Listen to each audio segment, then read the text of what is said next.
Hey gamers, if you like logical deduction games and co-op games, then you want to check out Core of Discovery. Let's take a look at how this game plays.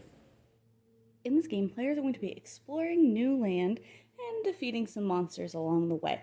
I have this set up for a training mission to try and avoid more spoilers of the main game, so keep in mind that a couple of the rules are going to be a little bit different for the full game. The training mission's a little bit lighter, a little bit easier.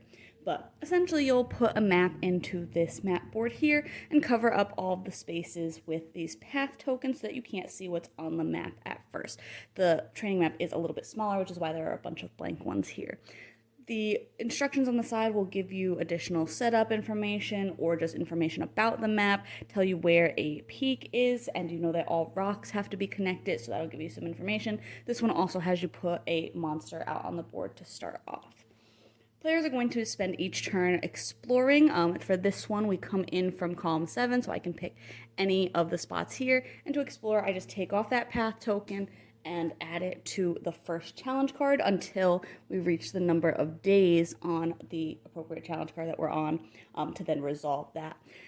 When I reveal that, I'll activate that terrain. In this case, would just be taking a mud resource and putting that on my board, and you can see here that I can only hold so many resources and water until I either am full up or also become fatigued, which will cause me to take penalties as well.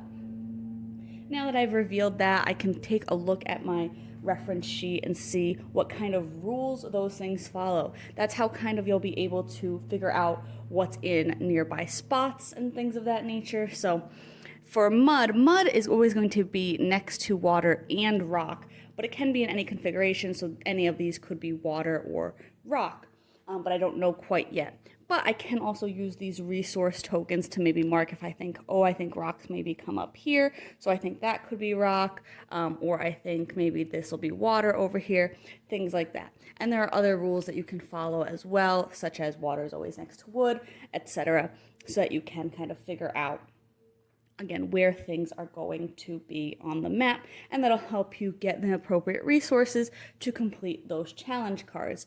You always do have to move adjacent to something that you've already revealed, and then rocks in this case, as you can see, have a red border around them, so they block paths. I can't go through that rock in a future turn, so I would have to come off of the mud to continue moving in a different direction from there. When a challenge card has all of the different path tokens that it needs to resolve, you'll then look to see if you have the appropriate resource or resources to spend to pass that challenge card. So in this case, I would have to spend 1 wood and I would get 1 food as a reward. If I didn't have it, I would do the failure option, which would have me, of course, not spend that wood. I'd still get a food, but I'd have to spend a water instead. If you ever need to spend water and don't have any, you will die of thirst. And at the end of a day, so when all the challenge cards are completed, you will need to eat, and if you don't have food at that point, you will starve to death and also lose the game. You don't do night in a training mission, but at night, if you don't have any threats out or monsters out, then you will reveal a new threat card and resolve that, which might put monsters out on the board or just have some kind of misfortune that players will suffer to try and make the game a little bit more challenging for you. Each player in the game will also have a character and some gear cards depending on player count to give them some abilities that they can use throughout the game to hopefully aid them in completing those challenges.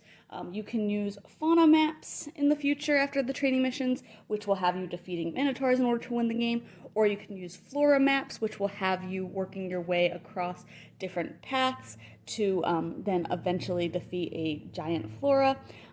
And those have a couple of different maps in them, so you have a little bit of different gameplay throughout the game as you choose the different maps and the different style of play.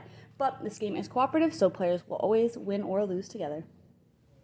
I definitely thought that this felt pretty unique. I do like logic puzzles, and I thought that this kind of just did it really well. I've only seen maybe 1 or 2 other deduction games that even attempt to do that, but they've done it in a different way. So I did think, again, that this felt unique, and I really liked that.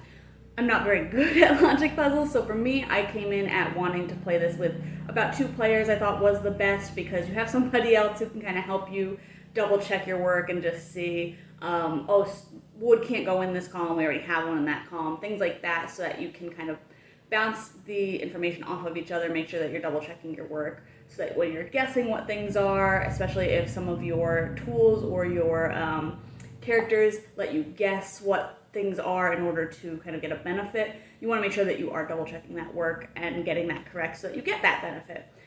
So I definitely thought that 2 players was good for this. 3 and 4 kind of just seemed like too many, just kind of talking over each other or not being able to kind of focus on the puzzle because so many people are trying to look at it, and it is kind of small for a larger player count. I liked how much variety there was in the maps as well, and the 2 different play styles of the fauna versus the flora. They definitely felt like the same game because you are still looking and exploring those paths, but also slightly different games because you are doing very different things. The Minotaurs are your main focus in the fauna maps. You have to kill them in order to win, and you want to make sure that you are still doing the challenges because you're going to get punished if you don't do all the challenge cards. But again, you are focused on revealing those Minotaurs, getting them out there, and also defeating them. Whereas in the Flora maps, you are trying to just move your little guy along the path in order to reveal what you're going to need to defeat that final giant Flora. And I just thought that the kind of differences in those 2 playstyles were interesting because it does affect how you're going to explore the map. Overall, I thought that was really cool as well. It's a little bit long for me for what it is for a co-op game. I like co-op games to be a little bit quicker personally, but overall, if you like this style of deduction, I think it's really cool. There is definitely some luck in how the threat cards are going to come out. In when you start off, if you don't pick a great path, you might struggle a little bit in the beginning to kind of figure out where things that you need are going to be. And there's a little bit of luck in how the challenge cards come out, except for the first one is always the same, which gives you that food that you need for the first night. So there is a little bit of luck here and there, but I think that can really be mitigated through understanding the deduction puzzle here and being able to path your way through everything and find what you're looking for to defeat Minotaurs or complete your challenges. So I do think there's a good balance there. Overall, again, if you like this style of deduction, I think it's definitely worth checking out, but you can see my full thoughts on the blog today to decide if this one's for you.